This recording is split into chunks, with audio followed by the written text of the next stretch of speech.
చెన్నై విల్లుపురం జిల్లా తిరువెన్నెనల్లూరులో ట్రైన్ ఢీకొట్టాడు ఓ tractor driver. మధ్యమత్తులో driving చేస్తూ ట్రాక్టర్తో నాగర్కోయిల్ ముంబై ఎక్స్ప్రెస్ను ఢీకొట్టాడు శక్తి అనే వ్యక్తి. ట్రాక్టర్ను దాదాపు 200 మీటర్ల మేర లాక్కెళ్లింది ట్రైన్. ఒక్కసారిగా భారీ శబ్దం రావడంతో ప్రయాణికులు ఉలిక్కిపడ్డారు. ఘటనలో ట్రాక్టర్ 2 ముక్కలుగా విరిగిపోయింది. ఘటన జరిగిన గ్రామంలో రైల్వే గేట్ కూడా లేకపోవడంతో మధ్యమత్తులో ట్రైన్ వస్తున్నది గమనించలేదు ట్రాక్టర్ డ్రైవర్. కేసు నమోదు చేసి డ్రైవర్ను అదుపులోకి తీసుకున్నారు రైల్వే పోలీసులు.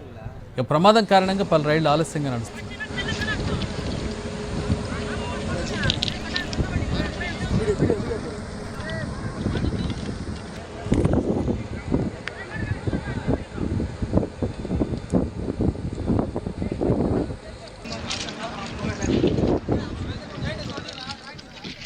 చెన్నై విల్లుపురం జిల్లా తిరువెన్నెనల్లూరులో ఈ ఘటన చోటు చేసుకుంది.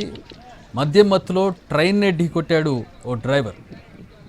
ట్రాక్టర్తో నాగర్కోయిల్ ముంబై ఎక్స్ప్రెస్కు అడ్డు వెళ్ళాడు. దీంతో ట్రాక్టర్ మధ్యలోంచి దూసుకుని వెళ్ళింది ట్రైన్.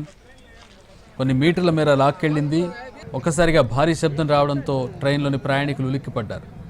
ఘటనలో ట్రాక్టర్ 2 ముక్కలైన దృశ్యాలు మనం చూస్తున్నాం.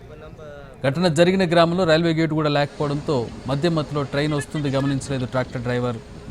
కేసు నమోదు చేసి డ్రైవర్ను అదుపులోకి తీసుకున్నారు రైల్వే పోలీసులు. ప్రమాదం కారణంగా ప్రస్తుతం పలు రైళ్లు ఆలస్యంగా నడుస్తున్నాయి.